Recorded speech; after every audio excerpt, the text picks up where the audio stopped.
Olá, meus queridos, olá, minhas queridas, mais uma vez estamos aqui, né, pessoal, para a nossa aula 4 digital, né? Já estamos aí na nossa quarta semana de aulas digitais, né?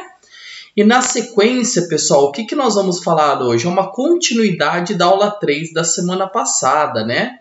Semana passada nós falamos dos custos diretos que uma empresa tem associada à corrosão. Então, o custo direto é aquele que o proprietário da empresa, né, ele tem que arcar diretamente com as dívidas causadas pela corrosão, na substituição de uma peça, né, por exemplo. Hoje nós vamos falar, pessoal, de custos indiretos, que são aqueles custos que a empresa tem, mas que não está associada diretamente à corrosão. Então, a corrosão gerou algum mal em algum meio e isso causou um dano para essa indústria, tudo bem? Mas não de modo direto, e sim de modo indireto, tudo bem, pessoal? E vocês vão perceber que não é só dano material, mas pode ser um dano social, um dano para as pessoas, para os colaboradores que ali trabalham, tudo isso é custo indireto, tudo bem, pessoal? E aqui a gente vai elencar alguns tipos de custos indiretos que existem, esse é o objetivo da nossa aula de hoje, tudo bem? Então fiquem ligados, como vocês sabem, no final da aula teremos um questionário, tudo bem, tá, pessoal? Para vocês preencherem, tá? Relacionado a essa aula de hoje. Vamos lá começar então? Então, pessoal, quando a gente fala de custo indireto, olha aí, ó, são os custos não pagos pelos donos ou operadores e frequentemente são ignorados, tá, pessoal? Então, o custo indireto é aquele custo assim que gera um dano para a sociedade.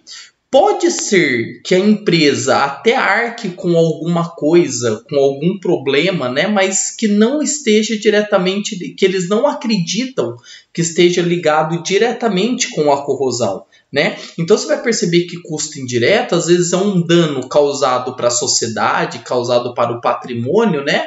Mas que geralmente o dono não consegue pagar por isso. Vamos dar um exemplo? Vamos supor que houve uma pessoa foi intoxicada por um produto, esse produto prevenia a corrosão, tudo bem? O dono da empresa não vai pagar uma pessoa nova. Eu estou até exagerando aí na situação, né? Mas é um dano que as empresas às vezes não reparam, ou às vezes isso não é custeado, né? Mas que foi devido ao problema de corrosão.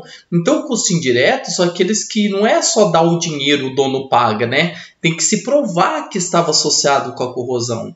Um outro exemplo, pessoal, às vezes um patrimônio ele é denegrido, né? Por causa da corrosão. Isso é um custo, às vezes um imóvel tombado, um imóvel que é preservado culturalmente, patrimonialmente, e às vezes ele foi corroído por causa de um ácido que foi produzido porque ele foi transmitido, ele foi vazado por um tubo que estava corroído. Então, olha uma coisa levando a outra. Ó, um tubo corroído permitiu o vazamento de um gás ácido. Esse ácido gerou uma chuva ácida agressiva que caiu no monumento e degradou esse monumento. Isso é um dano irreparável em termos patrimônio, em termos históricos, em termos culturais. Não adianta o dono da empresa chegar e falar assim, eu vou comprar um monumento novo. Isso é impossível. Então, o custo indireto, pessoal, são aqueles que não são pagos pelo dono, aquele que é só pagar e substituir. Isso seria um custo indireto. Deu para entender que é um custo indireto, pessoal? E a gente vai dar alguns exemplos, apesar do spoiler aqui de alguns que eu já dei para vocês, tudo bem? E o primeiro, pessoal, é o impacto no ambiente, na qualidade da água e do ar. Olha lá, ó. Dependendo da peça ser substituída, a mesma pode conter metais pesados, agressores do meio ambiente, como paládio, cádmio e mercúrio.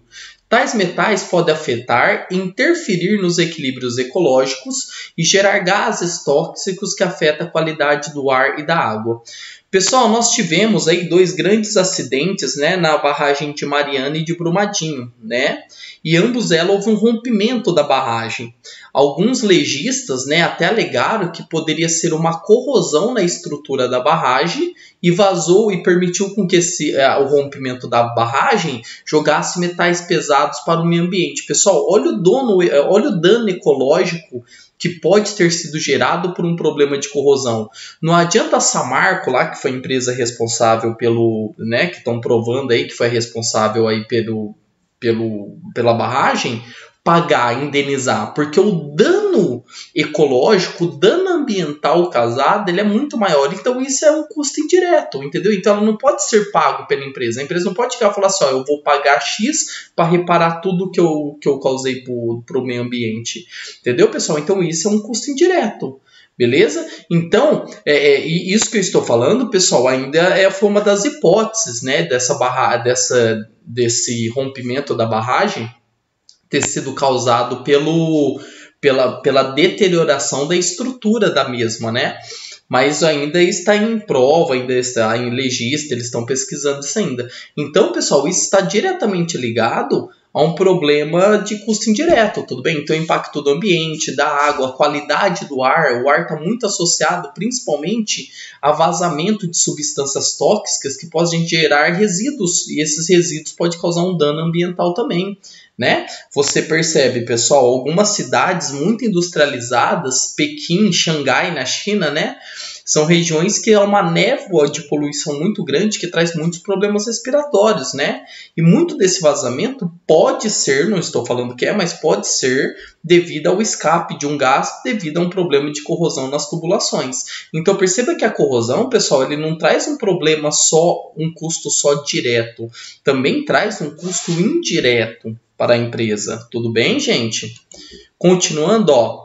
Preservação de ambiente, de monumentos. Pessoal, essa aí, para quem não sabe, é uma das 7 novas maravilhas do mundo, é o Taj Mahal, né? O Taj Mahal ele fica na Índia e ele é um monumento todo construído em mármore. E qual que é o grande problema do mármore, pessoal? O mármore ele é feito de um material chamado carbonato de cálcio, tá? CaCO3. E o grande problema do carbonato de cálcio é que quando ele reage com o ácido sulfúrico, ele se transforma em sulfato de cálcio, que é o gesso. E quando o mármore vira gesso, ele perde todo o seu valor comercial, tudo bem? Porque o gesso, o sulfato de cálcio, é um sal muito pobre, podemos dizer assim, entendeu? Aí você poderia dizer, Jura, mas quem que vai jogar ácido sulfúrico no mármore? O problema não é jogar ácido sulfúrico, pessoal. Dependendo do nível de poluição do local, gera-se ácido sulfúrico na chuva. Por isso vem a chuva ácida. O ácido sulfúrico dissolvido na chuva é devido à emissão de gases à base de enxofre, principalmente trióxido e dióxido de enxofre, que quando reage com as gotículas de água no meio ambiente, com a umidade, cai na forma de chuva de ácido sulfúrico. Ah, Jura, é um ácido sulfúrico muito forte? Não, ele é muito diluído, mas o problema é que chovendo sempre, vai transformando todo esse mármore em gesso, perdendo todo o valor patrimonial, valor histórico e valor até arquitetônico mesmo do prédio. E o Taj Mahal, pessoal, é um exemplo de um monumento que sofre com isso. E esses gases podem ser emitidos devido a um problema de corrosão nas tubulações. Tudo bem, pessoal? Então, aqui eu dei um exemplo do Taj Mahal, mas se pega os grandes monumentos gregos, né, o Partenon, o Monte Olimpo, todos são feitos de mármore também, que o mármore é uma pedra muito bonita. Só que o que acontece? Quando ele reage com o ácido sulfúrico presente na chuva ácida, ele é totalmente convertido em gesso, né? No próximo slide eu até comento isso aqui, ó. Tem aqui, ó, ele dá um texto falando, né? Eu até peguei aqui do Wikipedia, né? Ele fala aqui, ó, Taj Mahal é um mausoléu situado na Índia, tal. Ele fala. E aqui onde eu coloquei vermelho, ó, ele é feito de mármore branco. Então esse é o grande problema dele. Toda escultura feita de mármore, ela reage agressivamente com ácido sulfúrico, transformando em gesso. E aí, pessoal, imagine você pegar um patrimônio desse. Então imagine a lógica, tudo bem? Tem uma indústria ali localizada, né? Porque a região ali da Índia, da China, é uma região muito industrializada. Então você imagine que ali tem várias empresas, né, que por problemas de tubulação devido à corrosão emitem gases de enxofre e cai chuva ácida num monumento desse. Olha a perda histórica, patrimonial. Então isso não é uma coisa que a empresa pode ir lá e custear e pagar. Então isso acaba sendo não pago. Então isso é um custo indireto, é um custo patrimonial, é um custo histórico que a sociedade está tendo por um problema de corrosão. Deu para entender, pessoal? Então a gente fala assim que o custo indireto ele está mais associado a um dano histórico, a um dano de segurança, a um dano de bem, do que a um dano propriamente dito físico, material, entendeu? Então o custo direto você não vê como um dano material, você vê mais como um dano para a sociedade. Entendeu, pessoal? Então, o problema da corrosão também está associado à preservação de monumentos, tá? E ele fala aí, ó, gases atmosféricos ácidos gerados pela poluição ambiental, principalmente à base de enxofre, agridem muito mármore, transformando-o em gesso. Logo, os custos de substituição desses materiais devido à corrosão dentro de um patrimônio histórico tão grandioso são incalculáveis. Ou seja, pessoal, a gente nem consegue calcular quanto vai ter que gastar para substituir. Outra coisa, isso aí são monumentos tombados, você não pode chegar lá, vamos reformar isso aqui, não, porque ele é tombado. Tombado significa que ele tem uma preservação histórica e cultural ali em torno daquilo. Então olha o problema, o dano histórico que está causando o problema de corrosão. Tudo bem, pessoal? Deu para entender até aí? Estão entendendo? Tá? Pessoal, agora aqui tem uma coisa muito importante, ó, associada à segurança das pessoas e bens, tudo bem? Olha lá. Em caso de corrosão agressiva, o risco de vazamento e até explosões são muito eminentes. Logo, a segurança das pessoas estão colocadas a risco. Já foi noticiado em alguns casos explosões de caldeiras e verificado condições precárias de segurança dos equipamentos. Pessoal, vamos supor que uma caldeira explodiu devido a um problema de corrosão na válvula de contenção, ok? Você trocar o equipamento, a indústria trocar o equipamento, isso é um custo direto. Vão comprar outra caldeira, beleza. Mas o custo indireto imagine a indenização, pessoal, imagine o problema que vai ter com a família da pessoa caso a pessoa venha a morrer. E outra coisa, nem se fala da perda da vida da pessoa. Isso é uma coisa que nada paga, né? Você percebe, nós estamos em tempos de pandemia, né? Nós estamos numa situação que a pessoa precisa sair para trabalhar. A gente entende que as pessoas precisam sair para trabalhar, não tenha dúvida disso. Mas olha o risco maior que teria se não tivesse condições de ir para um hospital. Porque se aumentar muito o fluxo de pessoa dentro do sistema único, não vai ter como hospitalizar as pessoas vão morrer, vão ser jogadas em vale, não tem dinheiro nenhum que pague a vida das pessoas.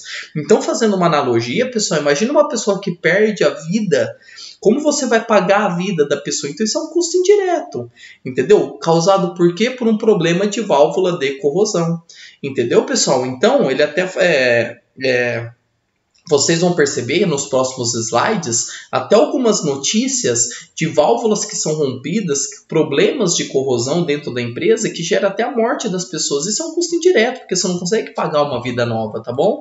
Olha aqui, ó, essa notícia aqui, pessoal, foi de julho de 2015, foi há 5 anos atrás, mas olha o que fala, ó.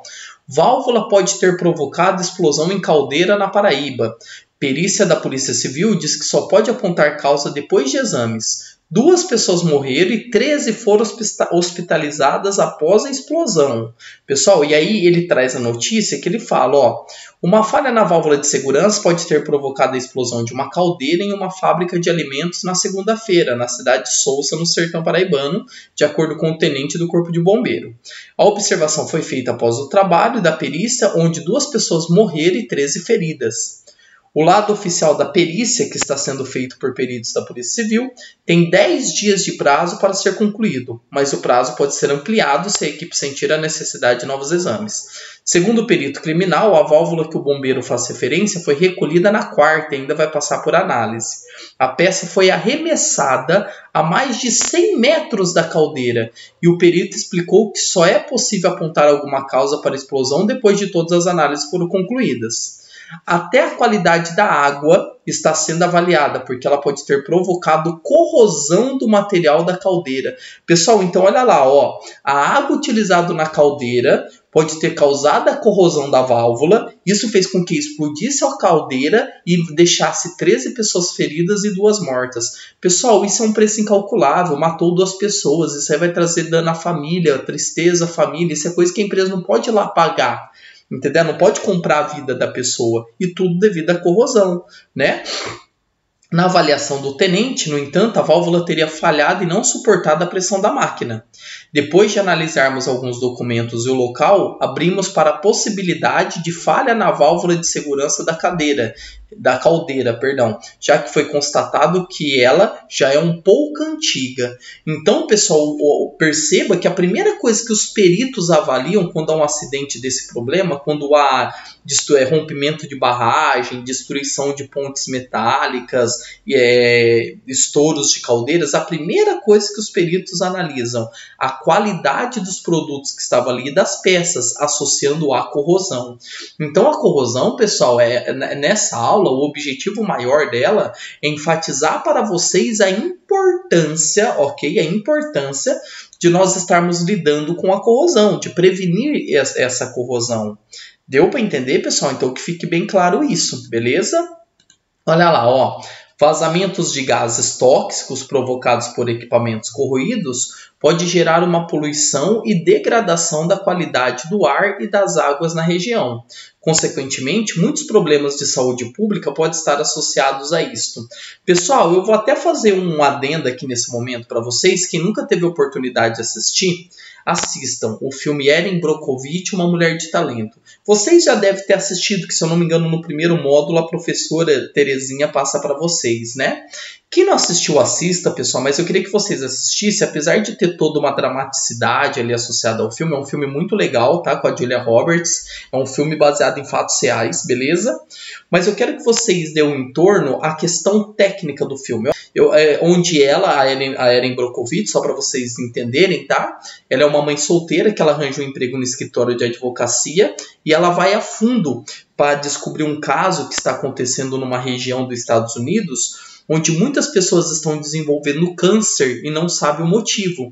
E ela vai descobrindo que o problema está associado à água que as pessoas bebem, que está contaminado com cromo hexavalente.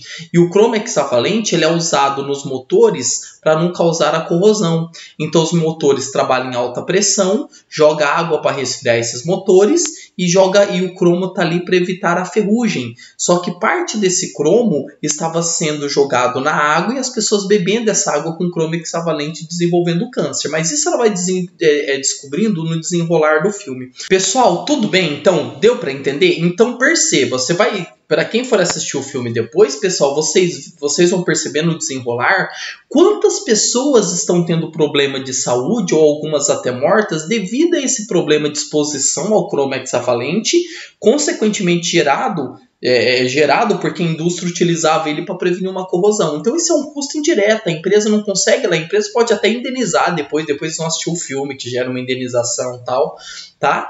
Mas a vida da pessoa a empresa não indeniza. Você pode dar 1 milhão, 2 milhões de reais para a pessoa, né? Tem pessoas que ficam felizes com dinheiro, né? Mas isso nada substitui a perda de uma pessoa, tudo bem? Imagina uma mãe que perde um filho devido ao filho indo trabalhar numa empresa, explode uma caldeira e indo trabalhar a pessoa morre. Isso aí nem dinheiro nenhum paga a vida da pessoa, tudo bem, pessoal? E para a gente terminar a nossa aula então, gente, beleza? Algumas informações interessantes associadas a isso, né? Olha o que ele fala, ó. Um estudo encomendado pelo Congresso americano, realizado de 99 a 2001 nos Estados Unidos, estimou que os custos diretos da corrosão, né, na aula de hoje nós estamos falando de custo indireto, né, mas isso é uma informação geral que eu estou pegando para fechar as duas aulas, a da semana passada e a de hoje, tá bom? São de 3,1% do PIB americano e que 20 a 30% desses custos poderiam ser evitados. Então, pessoal, aqui apesar de falar de custo direto, ele fala que 3% do PIB americano, pessoal, os Estados Unidos é o país de maior potencial econômico do mundo, tá? A China está batendo muito de frente com os Estados Unidos, mas ele ainda continua sendo a grande potência econômica. 3% do PIB americano chega a ser maior que o PIB de muitos países e eles gastam isso só para substituir materiais corroídos, custos diretos para substituir material. E o que é pior ainda, pessoal, é quando ele fala aqui que 20 a 30% desses custos poderiam ter sido evitados. Então, coisas às vezes como uma manutenção preventiva ou uma reparação mais barato, né, de um custo mais barato, poderia ser evitado. Então, são coisas, pessoal, que passam desapercebido dentro das empresas, né, esse problema de corrosão, que muitos não ligam. Então, o objetivo da aula da semana passada, que eu falei de custo direto, e da aula de hoje, custo indireto, alertar vocês, como técnicos em químicos, da importância de se fazer uma boa prevenção anticorrosiva. Deu para entender, pessoal? Aqui, ó, ele até dá uma matéria aqui, quer ver, ó? Corrosão causa grandes perdas em todo o mundo. É uma matéria de 2011. Olha o que ele fala, ó. O governo anunciou que vai investir quase 6 bilhões até 2018 de reais em um programa de recuperação de 2.500 pontes e viadutos em rodovias federais em todo o Brasil. O programa de reabilitação de obras e artes especiais partiu da constatação que 10% das estruturas desse tipo, ou seja, né, ou 500 pontes e viadutos, estão em péssimo estado de conservação e demandam reparos imediatos. Então o Brasil, pessoal, já se ligou que muitas pontes podem desabar devido a problema de corrosão, tá? Nos Estados Unidos, a situação é parecida. Um programa semelhante foi lançado depois que uma ponte desabou, com vítimas fatais em 2007 em Minneapolis. Em 2003, a Sociedade Americana dos Engenheiros de Construção Civil já havia alertado que 27% das pontes americanas apresentavam falhas estruturais ou corrosão. Seria necessário investir, olha que absurdo, gente, quase 10 bilhões de dólares, isso é em torno de 50 milhões de reais, por ano durante 20 anos para eliminar toda a falha. Estudos da década de 70 nos Estados Unidos estimavam os custos da corrosão naquele país em cerca de 4% do PIB, o que hoje chega a quase 600 bilhões de dólares. Pessoal, aqui ele está falando mais de custos diretos, ou seja, valor de substituição de peça. Mas olha como a corrosão é importante. Olha como o problema de corrosão ela é significativamente considerável, até mesmo para um país como Estados Unidos. O Brasil já se alertou a isso, tá? Tem até aqui deixa eu ver se tem um próximo slide. Tem. 1/5 da produção mundial de aço é destinada a repor perdas causadas pela corrosão. Olha que importante aqui que eu coloquei em negrito, ó, só para substituir perdas de corrosão. Boa parte desses gastos poderia ser economizado em melhores práticas de manutenção se forem adotadas. Então, o que ele fala, pessoal? Que você gastaria bem menos se fosse uma manutenção preventiva. Então, é isso que tem que se ligar. Às vezes, o que você vai gastar para substituir 2.000 pontes, você gastaria o mesmo para prevenir 10.000 delas. Entendeu? Então, por isso é muito importante ter essa reparação, tá? Aí ele fala aqui, continua falando aqui no texto, né, aqui na nossa matéria. Eu não vou ler, senão nossa aula vai se alongar muito, né, pessoal? Mas aqui ele fala no último parágrafo, ó, o Brasil tem a oportunidade de sair na frente com planejamento sem precisar esperar que, ao despeito dos investimentos, as pontes comecem a cair. Tá, pessoal? Então é um alerta que essa matéria faz, depois vai estar os slides para você pode até ler toda a matéria. Mas ele fala da importância de fazer a manutenção preventiva disso, pessoal. Aqui está falando de custo direto, mas nós percebemos que a corrosão ela afeta tanto o custo direto na substituição de materiais, como aqueles custos indiretos, que não tem como a empresa pagar por isso. São perdas de bem, perda patrimonial, perda de saúde, perda de vida. Coisas, né, indiretas que uma indústria não pode pagar. Então, tudo isso devido associado à corrosão. Deu para entender, pessoal? Gente, essa foi então a nossa aula, tudo bem? Assim a gente encerra a aula de aspectos econômicos associados à corrosão. Nas próximas aulas, pessoal, nós já vamos falar propriamente dito dos tratamentos de superfície, os tipos de proteção metálica, tudo bem? Uma coisa mais específica, mas eu acho muito legal essas aulas, a da semana passada e de hoje, que ela faz um alerta para nós enquanto técnicos em químicos, a importância de a gente estar numa empresa e estar sempre alertando a empresa para uma prevenção. Lógico, pessoal, que muitas empresas às vezes não ligam para isso. Às vezes é falar para teu supervisor, seu líder, ali precisa dar um tratamento corrosivo, senão vai trazer um problema, tá tendo perda de produtividade. Tem alguns líderes, pessoal, que vai falar assim, tá bom, depois a gente vê isso. Mas o importante é você fazer o seu papel enquanto técnico em química, tá? Para que isso não gere um problema futuro depois, seja direto ou indireto associado à corrosão. Tudo bem? Pessoal, estou ficando por aqui, como sempre eu falo, não esqueça de fazer seu questionário, porque ela vai gerar uma menção para você e ela será a sua prova que você estava presente em nossas aulas, tudo bem? Se cuidem, pessoal, fiquem em casa, que isso já está acabando e se Deus quiser vai acabar em breve, tá bom? Fiquem com Deus, estamos juntos sempre, Deus abençoe vocês, até a próxima.